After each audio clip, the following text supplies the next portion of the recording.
Welcome back to my channel Celebuzz. Please share and subscribe and press the bell icon for new updates. The life of Oliver Hardy was a tapestry made containing strands of brilliance and heartbreak, a path that influenced one of the most adored comedians in Hollywood from the beginning of his life to the end times in which Hardy had intense personal and work-related mishaps that left an permanent imprint on his Norville Hardy's legacy. Was born in January 18th. Oliver Hardy in Harlem, Georgia, 1892, came into the world amid an early tragedy. His father was a veteran of the Confederacy, became a cotton farmer, and died when this loss occurred while Hardy was only 10 months old. Left Emily Norville Hardy, his mother, to take care of 5 kids, be resourceful, and decided that she ran a motel to support her family. The Hardys growing up in this setting, often tenacity and diligence laid the basis for the tenacity and conclusion that would describe his later years in spite of the difficulties Hardy encountered. Moments of inspiration and happiness, especially with the help and under his mother's musical guidance. Hardy's beginnings by the age of 8, a natural gift for performing turned into, it's clear that he performed in minstrel, demonstrates enthralling viewers with high excellent vocal recognition in singing. As a gift to her kid, Emily signed him up for Adolph Dom's voice and music classes. Peterson, a famous educator in Atlanta. But Hardy's enthusiasm for performance was unable to be confined in. He frequently skips lessons in a classroom. Favorite vocals at the Alcazar Theater, making $350 each week. A modest beginning that Hardy's performances at the event fueled his dreams. The theater helped him refine his abilities, but also provided him with a feeling of direction and belonging that he took with him all the way his existence. The praise and appreciation he was showered with strengthened his conviction that entertainment was his real purpose at school, and his early Hardy's academic pursuits were far from traditional. His academic path was a combination of institutions and transient obligations. In the 5th grade, he went to Georgia Military College in Millville, where the military atmosphere had a brief impact. His perspective by 1905, when he was only 13 years old, he enrolled in Harris College as a Methodist school, North Georgian institution, where he further investigated his fascination with the Hardy. Briefly attended the 1912 arts, attending the University of Georgia to study law, even though his main reason for doing so was to participate in football. Throughout my brief stay in higher, his continuous search was mirrored in his schooling for a route that matched his aspirations in spite of his erratic academic. Note how these encounters influenced the disciplined nature of Hardy and determination, qualities that would be useful him effectively in the uncertain realm of amusement. In a variety of settings, experiences have provided him with a well-rounded viewpoint, and the capacity to adjust to new challenges is a talent that would demonstrate priceless in his Hardy's career path to entertainment. In 1910, the path into show business began. He accepted a position at the Palace as a movie theater inn, with Millville as the projectionist. The manager, janitor, and ticket taker absorbed himself in the developing movie industry, viewing a vast number of films, especially the ones with John Bunny Hardy, a well-known overweight comic. Became certain that he could perform better. He watched a lot of actors on screen. This self-assurance drove his desire to perform in his job in the Palace as well. Presented him with the technical and sparking the creative elements of filmmaking, an enduring interest in the creative form. Hardy relocated to Jacksonville in 1913. Florida served as a center for the early movie industry there. He managed several singing parts in vaudeville and cabaret nights. Performances enthrall spectators with his wit and charisma.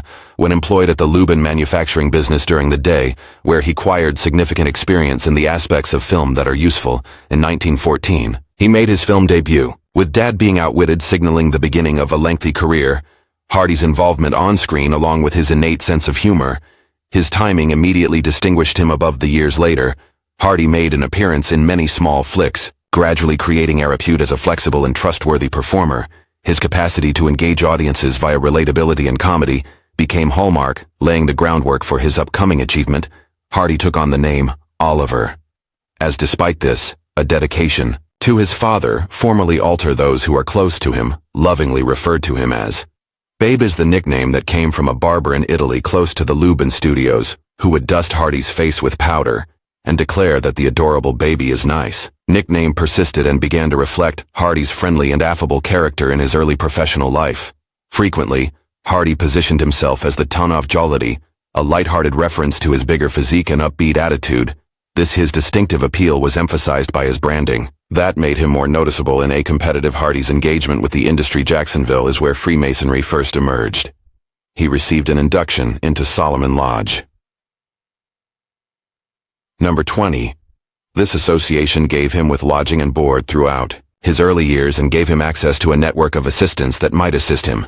While Oliver Hardy's life and career were distinguished by his legendary comedic career and the intricate relationships of his own connections, especially his 3 marriages, these partnerships not only show many stages of Hardy's life, but further illuminated the man behind the Hardys' first marriage. Laugh's entry into matrimony started with Malene Salashan is a gifted musician who he first met in his early years in Hardy, was in Jacksonville, Florida at the time, was completely absorbed in cultivating his career in vaudeville performances and participating in the upcoming movie industry. They connected right away, and on November 7th, the pair was married. 13 Hardy's marriage in Mond, Georgia, was a positive beginning, but it was not without difficulties. Their relationship was under increasing strain.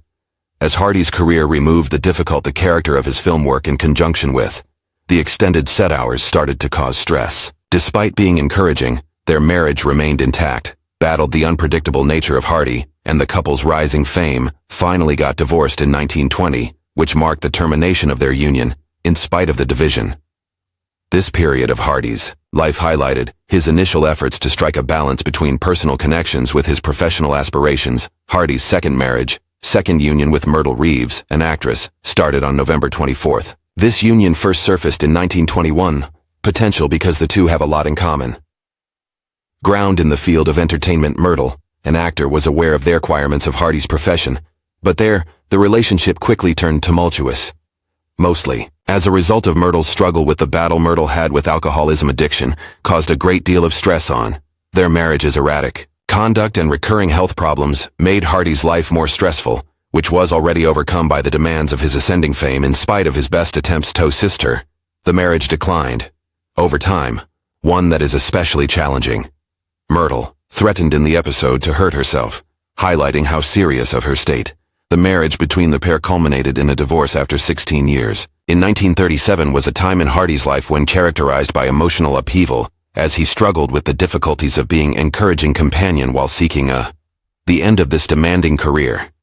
Getting married provided a sense of relaxation for Hardy, yet it also caused wounds that would impact his perspective on the future. Third and last marriages. The third and last marriage of Hardy was to one of the script girls, Virginia Lucille Jones, met on the Flying Deuces set-in. This partnership represented a turning point in 1939, moment in Hardy's private life when he offered the security and contentment he possessed. Lucille was widely sought after for her benevolence, and a swiftly enduring character became a constant source of assistance. Hardy and his spouse got married in Las Vegas. In 1940, Vegas started a union that would continue until Hardy's passing in 1957. In contrast to his other unions, Lucille and Hardy's relationship was peaceful and brimming with reciprocal. She remained by his side out of respect, his later health issues providing support and company during in his latter days. Friends and family frequently commented on the significant influence Lucille's impact on Hardy's health, explaining their union as a union of intense affection and partnership. Children, in spite of his 3, Hardy did not have children from his marriages. When there were whispers regarding him having children during his first marriage, these assertions have been persistently contested by trustworthy sources that Hardy himself never mentioned. These rumors in public, and the Ians, the historians, agree that he passed away childless. The lack of kids in the life of Hardy has frequently been a source of interest in light of his friendly and cheerful nature, which many people thought would have made him a loving father. But the legacy of Hardy continues via his efforts, leaving a lasting mark on comedy and film analysis. The Hardy's marriages. The 3 marriages of Oliver Hardy. Some insight into his complex individual's character and the difficulties he had to strike a balance between personal and expert. Malene is the object of his first marriage. Solon embodied a young person's hope, man going toward his goals, while his second, Myrtle Reeves's marriage to him, exposed the difficulties of managing relationships under the stress of individual hardships and outside forces that ultimately led to his union with Lucille Jones. Demonstrated the realization of obtaining genuine support and companionship. Despite all, Hardy remained a figure of tenacity and perseverance, and his capacity to bring happiness and giggling on screen despite confronting challenges in his private life is evidence of his moral fortitude. Hardy's unions were not merely relationships. They were sections of the tale of a man with humanity and humor. Keep viewers interested. Oliver Hardy's life is remembered globally, was characterized by his his journey and contributions to comedy through a range of residences that represented the evolving conditions of his early years spent in Georgiato, each other's later years in California. A man's home conveys his tale, managing celebrity, wealth, and ultimately monetary difficulties in the early stages. The homes Hardy grew up in were spend time with his family in Georgia, modestly following his father's premature death at the age of 10 months for Hardy Emily Norville. Hardy, his mother, took responsible for the family's income. She ran a hotel called the Hardy House. In this hotel in Harlem, Georgia, stopped being not just their house, but the foundation of the household's financial survival in his early years. Hardy spent a long period in Millville, Georgia. He fell in love with performing arts and started examining his abilities as an entertainer and singer. These early homes were immersed in the small-town hardships and simplicity, developing Hardy's grounded life. Los Angeles' work ethic and personality residences as Hardy's career took off in. He relocated to Los Angeles from Hollywood, where he lived at a number of residences throughout the years, during which Hardy's fame peaked. Lived a comfortable life, but financial mismanagement by the 1950s and personal difficulties had taken a toll. Hardy discovered that he was living in a small traveled to the San Fernando Valley to live. Unlike the opulent mansions frequently linked to Hollywood's elite, this a simpler lifestyle was reflected in the home, stood in sharp contrast to the glitz of his childhood and highlighted the financial challenges he encountered during his Hardy's financial situation in later life. His financial journey was just as spectacular. Humorous performances at his most successful period. He made large sums of money, including $888,000 in 1937, was a noteworthy quantity at the time. Nevertheless, his financial achievement was compromised by inadequate financial management and gambling behaviors, exacerbated these problems by the expenses associated with several weddings, and legal commitments resulted in a consistent reduction in his financial stability.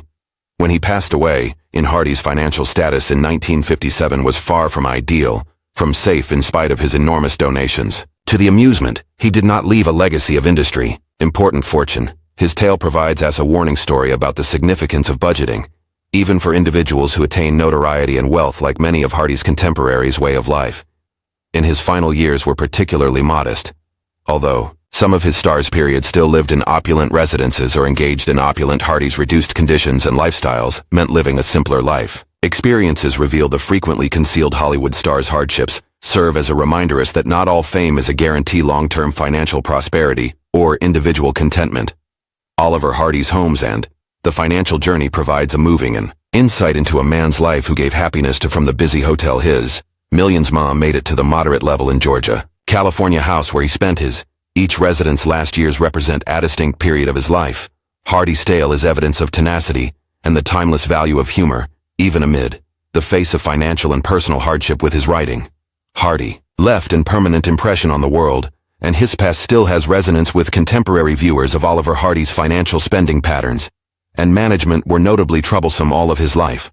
Oliver Hardy's well-known gambling behaviors, for his brilliant comedy, faced serious difficulties that arise behind the scenes. Among his gambling problem was the most concerning. It afflicted him for a large portion of his life. Hardy's love of wagering, whether on card games, horse races, and other endeavors, frequently depleted his income, while the precise amount of his losses is not commonly known. Records indicate that his gambling was sufficiently frequent to cause his money. This behavior established a trend of instability, transforming what ought to have been financially comfortable for a lifetime into a string of difficulties to uphold solvency. Professional income during the prime of his career, Hardy made a lot of money in 1937, brought in $888,000, an astounding sum for the. Let's take a moment to consider this. The typical price of a house was just. The average yearly salary was $4,100, about gas cost $1,800 per gallon, or 10 cents.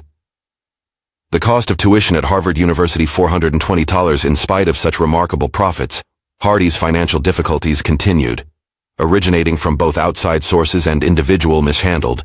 His earnings were a testament to his extraordinary talent and appeal, but it was not protected by prudent budgeting or trustworthy financial mismanagement. A number of important elements played a part in Hardy's financial hardships. One, gets divorced, and alimony payments for each of Hardy's several marriages, resulting in expensive settlements for divorce and continuous alimony payments, depleted his resources. Wealth significantly. These responsibilities burdened his financial situation and added to his other contests. 2 subpar contracts. Discussions regarding Hardy's contracts with Hal Roach, a producer, is rich in. There were no long-term advantages in the short run. In contrast to contemporary contracts, these excluding earnings and royalties, distributing provisions as a consequence of Hardy and Stan Laurel, his partner, did not gain anything from the long-term prosperity of their lack of financial preparedness. In movie 3, despite being large, Hardy's earnings were not handled carefully without savings plans or investments. Money swiftly evaporated through a combination of gambling expenditures and responsibilities. By the 1950s. Hardy's financial difficulties had turned into obvious that he used to lead a comfortable life, had made way for more humble lifestyles. Arrangements. He lived in an ordinary San Fernando Valley tract home, distant from the luxury frequently connected to the health of Hollywood legends. Problems, such as a stroke in 1956, made it even more difficult for him to work and generate revenue in spite of his reduced financial situation. But Hardy's humor and energy persisted. He was compelled to keep working late into his life to pay for a glaring in contrast to the fortune he had accumulated. When Hardy was at his peak and he passed away in 1957, his financial circumstances were much from safe to leaving a complicated legacy. By both extraordinary accomplishments and individual difficulties in Oliver Hardy's life were a combination of unmatched comic genius and monetary mishandling. His difficulties highlights the difficulties that many performers face of his time, whose income, however significant, were frequently weakened by bad agreements and personal behaviors. But Hardy's legacy endures unblemished in his admirers' hearts, as his contributions to comedy are still relevant today. Make the audience happy globally via Hardy's humor. Spirit perseveres, despite his economic history acts as a warning. Story. At the time of his 1957 passing, Oliver Hardy's wealth was $150,000, or roughly $1.5 million in current currency. Notwithstanding a prosperous Hollywood career for a number of elements that influenced his financial difficulties by the 1950s, the situation has gotten worse. Notably, his former comfort lifestyle, modest living, took its place.